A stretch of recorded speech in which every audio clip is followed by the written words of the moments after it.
This is not the most difficult law school admissions cycle ever, not historically, not numerically, but there is one crucial distinction. This is one of the most psychologically destabilizing cycles applicants have faced in a long time. And those two facts can be true at the same time.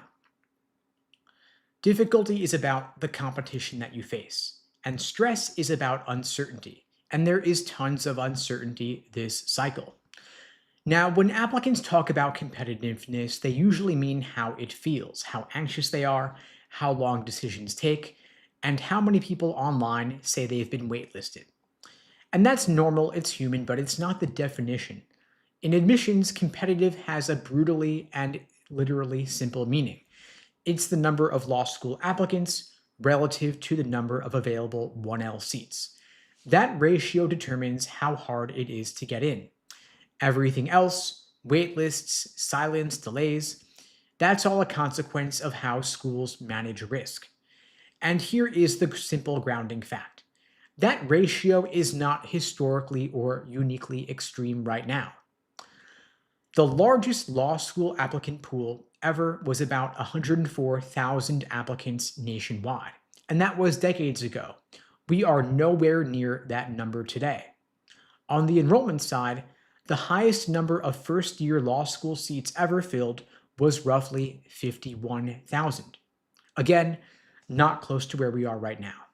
And we've also seen cycles where enrollment dropped to the mid-30,000s. And so if we're asking, have there been cycles with more pressure than this? The answer, of course, is yes.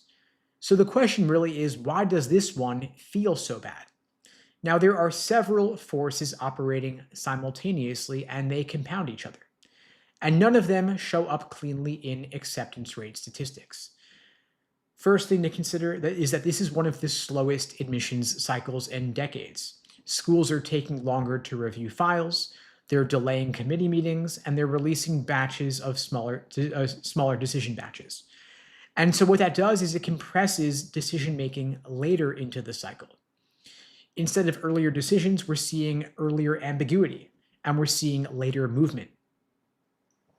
And this cycle, silence from law schools mostly means that they just don't know what they're doing yet.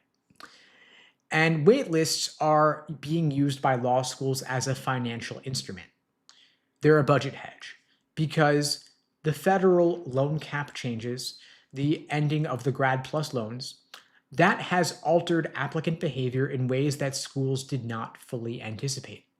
Applicants are now rejecting higher ranked schools over cost in favor of lower ranked schools where they can get more scholarship money.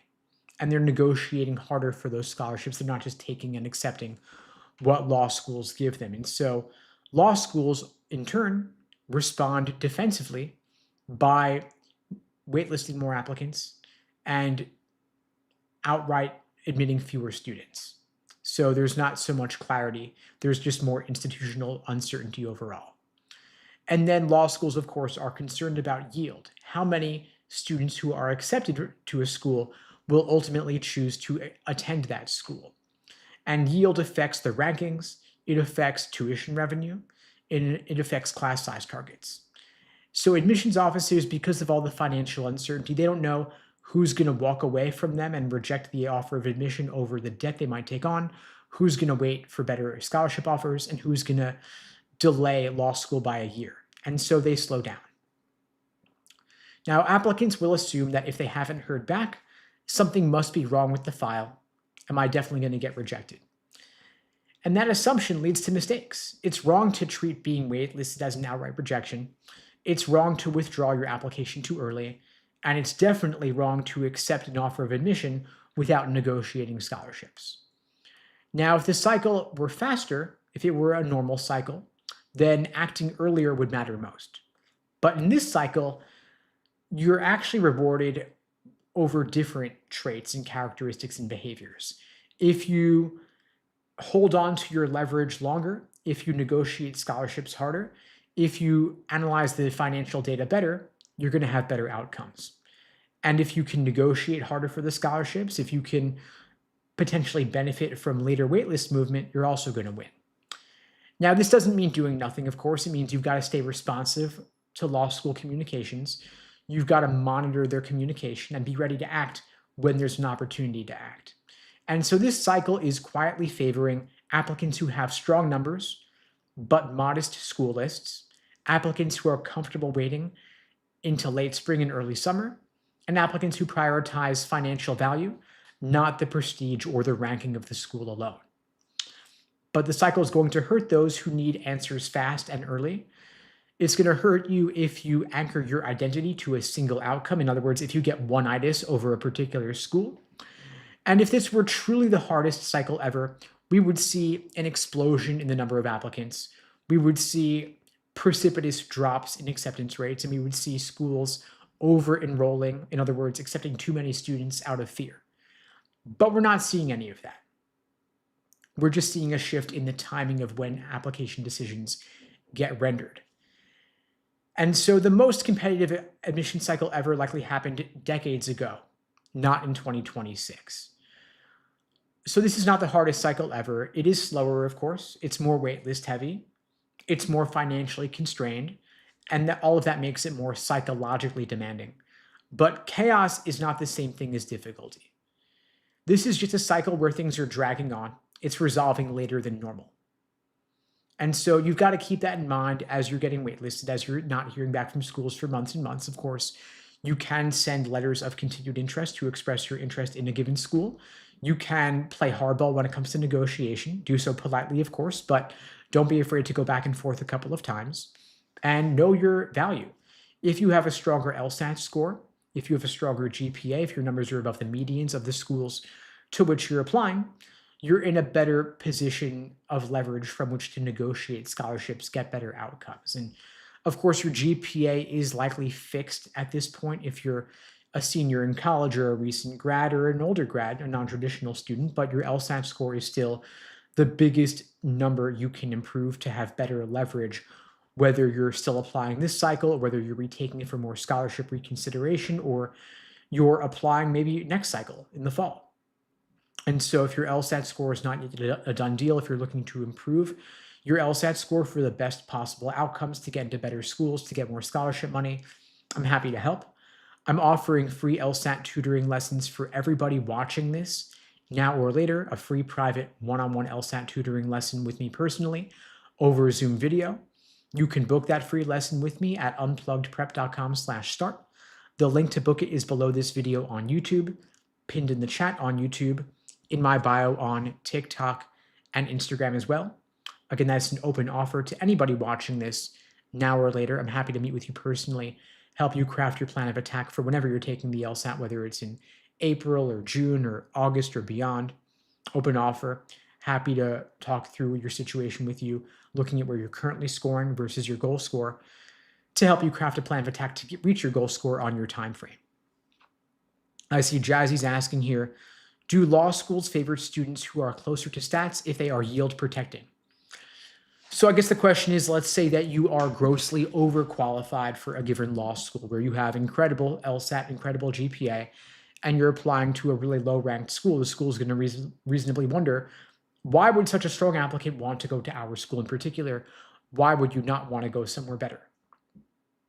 And so that if they know that you consider them a safety school, yeah, they might reject you preemptively, but there are ways around that. And so if you can make the case, if you can demonstrate particular interest and show why you might want to go to their law school in particular, despite your incredibly strong stats, then they might understand that. So for example, if you have geographic ties to that particular area, if you or a member of your family is an alum of that school, if you can talk about why you like their school specifically in somewhere in your application, that could overcome any hesitations they might have. So make sure that you're communicating that somewhere in your application if you don't want to be rejected out of having too strong numbers. I see Natalia saying on prep test A, I got a 120. I'm ready for the February LSAT. Well, if you got a 120, I mean, you might want to shoot higher, of course. For those who don't know, this LSAT's rated on a scale of 120 to 180. So 120 is literally the lowest score that you could get. You want to do better, of course, and you might not improve a ton by the February test in just a day or two, but you've got plenty of time for April or June or beyond to get your score up significantly. And so I would recommend typically anybody, regardless of what law school you want to target, I recommend at least aiming for a 160 or a 165 to get into the best possible law schools with some scholarship money as well. Basically, any law school worth attending is going to require a 160 or 165 to get in. And the lower ranked schools, you'll get some scholarships maybe. For higher ranked schools, it's a virtual requirement. But what a good LSAT score is always relates to the particular schools you want to go to, and also consider your GPA as well. I see Michael's asking, is studying for the LSAT as a first-year undergrad worth the time, or should I wait until junior or senior year? I typically think that studying for the LSAT or taking it in junior or senior year is early enough. There's no reason to take it as a freshman.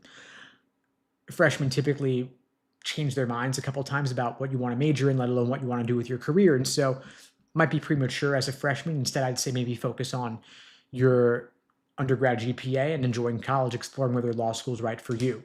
The LSAT's not going anywhere. You could always come back to it in a year or two, and it really doesn't take more than 6 to 12 months max to get your highest possible LSAT score. I see user Pharaoh's asking thoughts on Anthropic. So you mean Anthropic, the AI company that created the Claude chatbot? I mean, don't know too much about it, to be frank. I think that AI is here to stay, and all the different AI models have their pros and cons. There's ChatGPT, Gemini, Claude, and such. They're being integrated more and more into legal work. And so as a future attorney, you definitely want to make sure that you're familiar with and proficient on how to use these tools. Anthropic's Claude actually just came out with a particular legal tool that law firms are starting to use more and more over time, but law firms are typically pretty slow to adopt, and lawyers are typically pretty slow to change. They're kind of stuck in their ways. But the newer attorneys are the ones who can leverage these tools, I think, are going to be at a particular advantage. And so I think that you want to learn how to use them, be good at using them, and not just for writing your application essays for law school. Don't do that, by the way. AI just has too many giveaways, and its writing tends to be pretty bland, generic, boring. And that's a missed opportunity for you if you really want to use your application essays to tell a personal story that makes the law schools want to accept you in particular. So you can use them to maybe proofread your essays or give you some feedback, but don't use them to write your essays from scratch. And law schools actually have varying requirements on how and whether you can use these tools for your essays.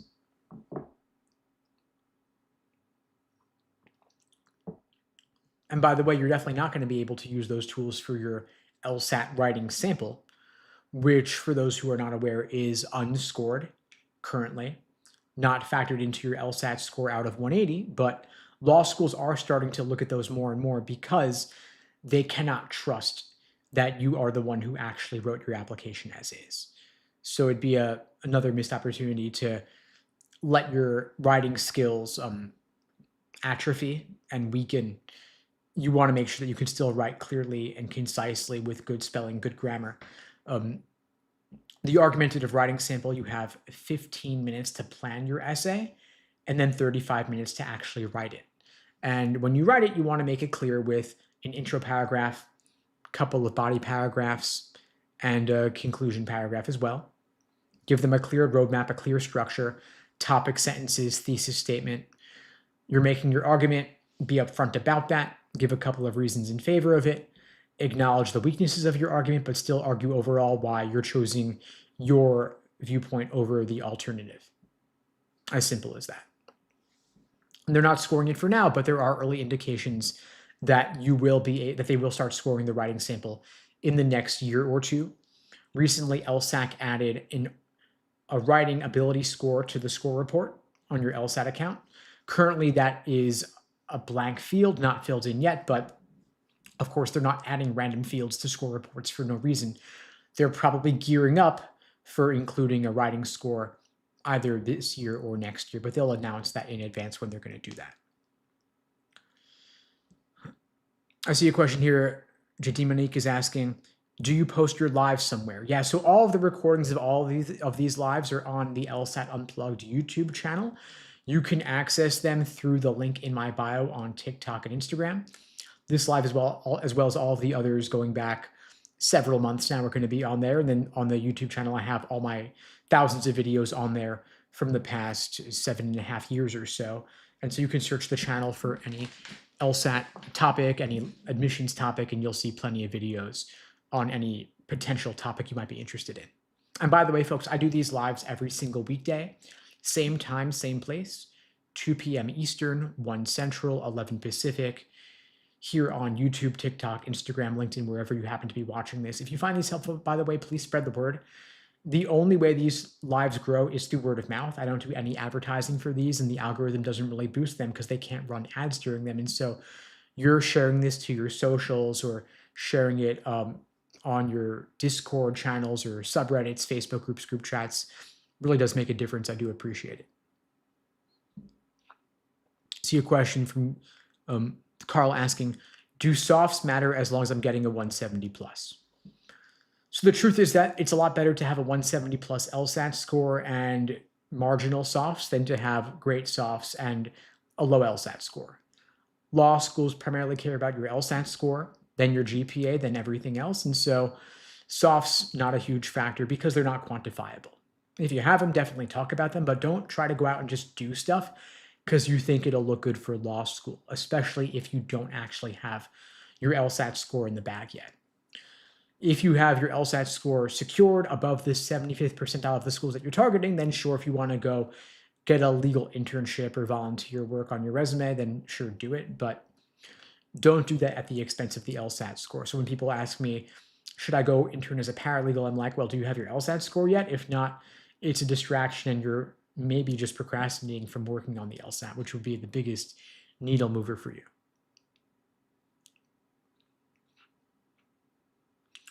See, Dominique is asking, where should someone start with their LSAT prep? First thing you could do is take an LSAT practice test. On your lsac.org account in LawHub, you get 4 exams for free. You get the others with a LawHub Advantage subscription, well worth the investment. When you take that practice test, take it under realistic timed conditions. You get 35 minutes per section. You're doing 2 sections back to back. You then have a 10-minute break between sections 2 and 3. Then you're doing 2 more sections back to back, and that's the test.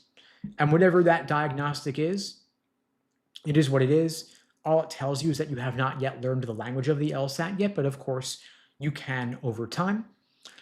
With the right support, with the right work, you can improve significantly, 20, 25, 30 points or more.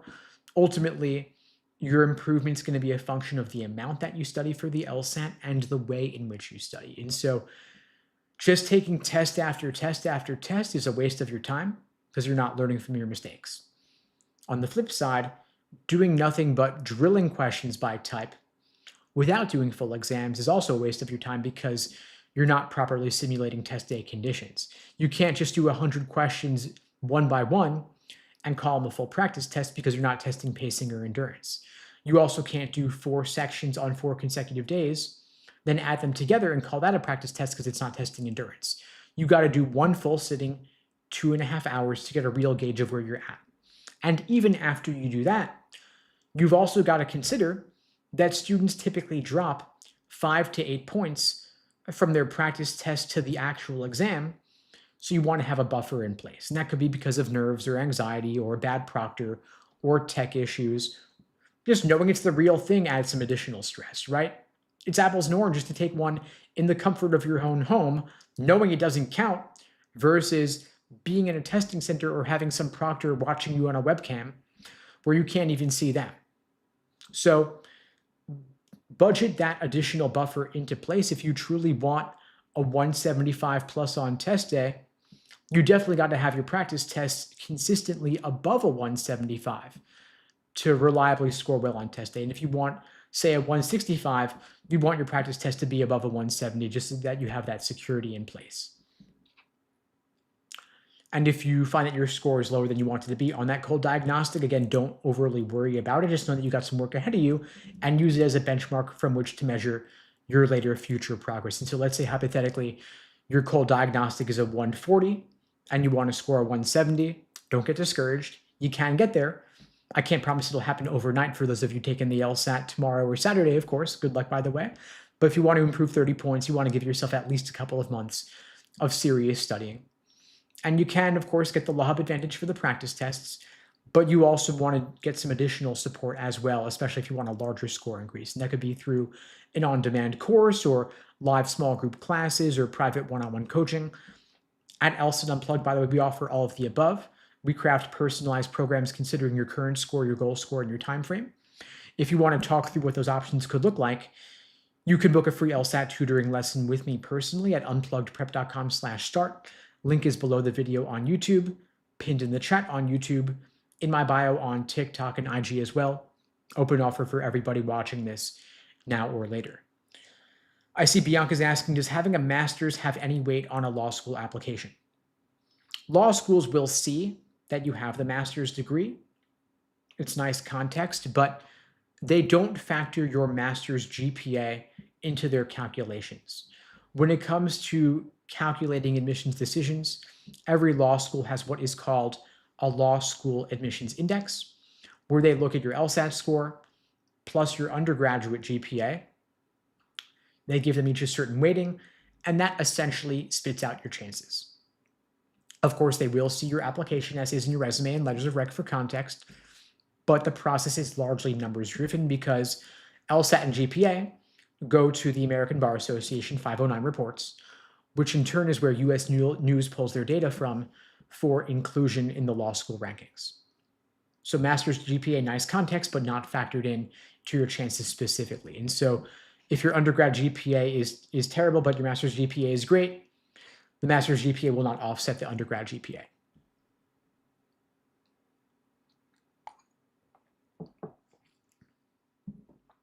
So your GPA, of course, is from undergrad is pretty fixed at this point, but your LSAT score, you still have plenty of room and opportunity to improve it your odds significantly by focusing on the LSAT score. And to Carl's question here, do GPAs of international applicants get weighted differently? So if you are an international applicant, meaning you did your undergrad outside the US, they actually won't count your GPA at all because they're not going to know how to interpret it. Weird, right? But basically, there's nearly 200 countries in the world. Law schools in the US are not going to look at each one individually, so they just throw their hands up in the air and say, forget about it. We're going to focus on your LSAT score instead. And so your undergrad GPA, they'll see the transcript. You'll get it translated into English if you need to, but they're not actually going to look at the GPA number. They're just going to say, all that weight we would have devoted to the GPA from your undergrad, we're going to put that all on the LSAT as well. So the LSAT score becomes even more important than it would have otherwise. And it takes up a larger piece of the pie when it comes to your chances. And so if you're an international applicant, could be good news, could be bad news for you. The good news, of course, is that you still have plenty of room to improve your odds of admission, even more so than anybody else, because you can just retake the LSAT at a higher score. And if you're a non-native English speaker, then of course you also want to demonstrate good English proficiency in your application essays as well, and maybe give the writing sample a bit more weight in addition to that to demonstrate your writing abilities. I see Zoe's asking, hi Steve, any tips for reading comp? I'm scoring well on logical reasoning, but reading comp has been my troubled area. Yeah, plenty of tips for reading comp. Those who say that you can't improve at reading comp are, of course, wrong. You can improve at reading comp significantly, and it's an entire third of the test, so it's definitely worth devoting some time to. And we could talk through particulars if you wanted to book the free tutoring with me, but speaking broadly here, I'll say you want that most folks spend too long on highlighting, underlining, and note-taking. In my experience, the folks who do best on the reading comprehension mark very little or not even at all. Because it takes time to write things down, takes time to read things, and the highlighting and underlining tools on LSAC's Law Hub on test day itself as well are kind of glitchy and unreliable. So I would take very minimal notes, if any, just to jot down a few words noting what is the main idea, what's the author's opinion. If the author could leave you with only one central idea, what would that be and why? Get that down. Knock out any general global questions associated with the passage like main idea, primary purpose, passage organization, title, tone, author's opinion. Knock those out first. Then go to the detail-oriented questions that refer to specific lines in the passage. Go back to the text if you need to help you solve particular questions, and then save the more inferential questions for last. And look at how much time you're allocating between reading the passage and taking notes, and then solving the specific questions. Make sure that you're allowing sufficient time for the questions. Spending more than 3 minutes on your initial read might not be leaving enough time to solve the questions, because there are roughly 7 questions per passage, and you have only 8 minutes and 45 seconds on average to solve each passage and question set. So look at timing specifically, work on your pacing. And then, of course, if you want to talk through it more personally with me, you can book the free tutoring lesson with me. The link's below the video, link in the chat as well, link in the bio. Happy to talk you through particulars, help you craft a plan of attack.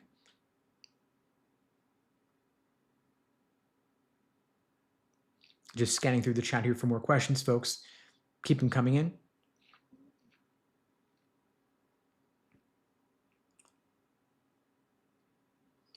I see DFW's asking, I have a low GPA from graduating in 2018 and a high LSAT from this year.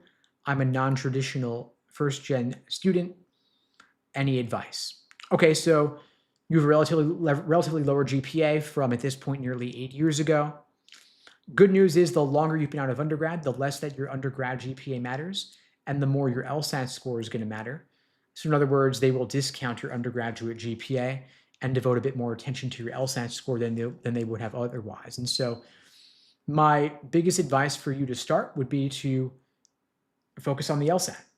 Get yourself a higher score to offset the lower GPA. Also know that they will perhaps give a bit more weight to your work experience, because that's been some time since undergrad. So make sure that you highlight your work experience, your resume, your letters of rec, and your application. Work on those as well. But biggest and best thing you could do right now is get a higher LSAT score. So, which is really the same advice I give to everybody. So in other words, nothing super unique right now. You mentioned that you have a tech professional background. That's awesome. Law schools love when you have tech experience. If you have it, great. In part because one way that law schools are evaluated is based on your employability. So in other words, they look at your LSAT score, they look at your GPA, they look at your resume, your application essays, but one additional factor is, can you get a job that requires a JD within 9 months after having graduated law school? That is one of the fields on the law school ABA 509 report. And so all this to say, what you want to do is you want to show them that you are the kind of person who can get a job after graduating law school. And if you have a STEM background, if you have a tech background, they're going to like to see that, because that's going to be a stronger indicator of your ability to get a job post-graduation. So if you have the tech background or a STEM background, definitely highlight that. If you don't stress about it, but if you have it, definitely leverage it.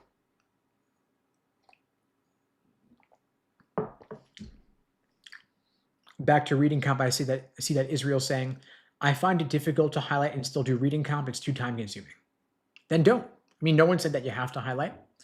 If it's not working for you, then don't do it. Like I said, students who do the best in reading comp don't highlight anyway. It takes too much time. You're not alone in that.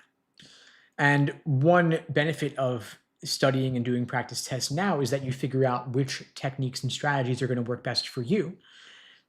And then you can know what best to implement on test day itself. In other words, you experiment now, you make the mistakes now, so that you don't make them on test day. You work out the kinks earlier in the process, and then you rinse and repeat on your practice tests.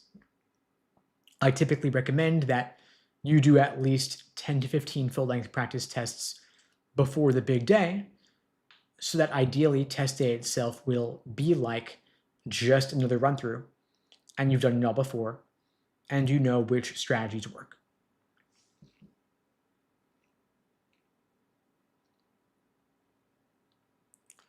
I see the Arivon's asking, how long should I study if I have a 146 diagnostic LSAT score? I'm a junior in college right now. Okay, so you have a 146. You're a junior, so you got time. You're not in a rush. I guess the question is, what's your goal score? Do you want to go to a top 14 law school? Do you want to get a 170 plus? If so, it'll take a little bit longer than if you were aiming for, say, a 155 or a 160. I don't really see any reason not to aim for a 180, of course. And so the question is, really, how much time are you willing to put in to achieve your fullest potential on the LSAT? We're speaking now in early February. You've got 2 months till the April LSAT, 4 months till June, 6 months till August. And if you're a junior in college, no reason to rush it for April. I would say maybe take it in June as your first take, 4 months from now. Take it in August for your second take, 6 months from now. And then you can apply the second that applications open in the fall. At that point, you'll be a senior in college, and then you'll be able to apply first thing applications open in September, and you're able to start law school roughly 1 year later, going directly from undergrad into law school, which, great path forward, no reason not to go that route, of course. And you give yourself plenty of time planning ahead. You can also work on your application essays over the summer as well. Not a bad path forward. I wish that more folks would plan ahead like that, and so I think it's a pretty good move. I see Shelly's asking, as an ESL, I'm really struggling with quantifier words. Any advice or resources for this specific issue? So I actually have a ton of videos on the YouTube channel covering different quantifier words, all different vocabulary words. If you just search reading or search vocabulary or search quantifier or numbers, you'll see a lot of videos covering those topics. Those quantifier words are tricky for everyone, really, not just non-native English speakers. And so words like few, some, many, most, several, they all have unique, specific meanings on the LSAT, and it can take time to learn them and get familiar with them. And so it's good that you've recognized that as an area to work on. Give yourself some time to learn it, but you can conquer it. Just give yourself a bit more time than you would otherwise as a non-native English speaker, but you can conquer it just the same. And if you want to talk through particulars, of course, you can book a free LSAT tutoring lesson with me. The link to book it is unpluggedprep.com/start. The link is below this video on YouTube, pinned in the chat on YouTube, in my bio on TikTok and Instagram as well. Open offer for everybody watching this now or later. So your question asking, when's a good time to register for the June LSAT? Is earlier better? So if you're confident that you want to take it in June, go ahead and register just so that you don't miss the deadline. You'll be able to schedule a particular test date and time roughly 2 weeks before the start of the testing window. So you'll sign up now so that you don't miss the deadline, but then to choose an actual date and time within that testing week, you'll do it about 2 weeks prior on Prometric's website. And registering now can be good just to give you some momentum, some accountability so that you have the clock ticking, give you some additional incentive to study for the LSAT and knock it out once and for all in June, ideally. If you wanted to retake in August, not a bad idea, of course. Some folks find it helpful to sign up for a second LSAT just as a backup. That way you know that it's not all riding on any one particular test date and you're not stressing about that. So that might not be a bad idea, just to have that peace of mind, that security, knowing that while the LSAT as a whole is incredibly important, no one particular test date will make or break you, because you can always retake. And if you want some support shooting for the LSAT in June or August or September or beyond, you can, of course, book that free LSAT lesson with me. The link is below the video, pinned in the chat, and so on. And by the way, folks, if you find these lives helpful, I do these every single weekday, same time, same place. The link to join is the same link that you might book this call with me today. It's on my YouTube channel, Instagram, TikTok, 2 p.m. Eastern, 1 Central, 11 Pacific. I'll be back tomorrow, same time, same place. Please spread the word. In the meantime, I wish you all the best and take care. Thanks for joining.